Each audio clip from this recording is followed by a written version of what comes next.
If your Samson game is not in the language that you wish to play it in, then it is quite easy to change your language settings. Now, while you are playing your game, or whether you are within the main menu, you will find the Options tab. You can go ahead and click on it, and you will be taken into this window. Here you will need to go into the option at the very end, within the top section.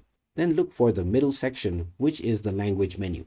You can use the left and right arrows to cycle through the various different languages that are available. Once you have found your desired language, press the spacebar key or click on Confirm to apply your changes. After this, your game interface will be switched into your language that you have just selected. You can come back into the settings menu at any point of time, either from the main menu or within your gameplay, and then go into accessibility to change it whenever you wish. And that is another quick tip for the Samson PC game.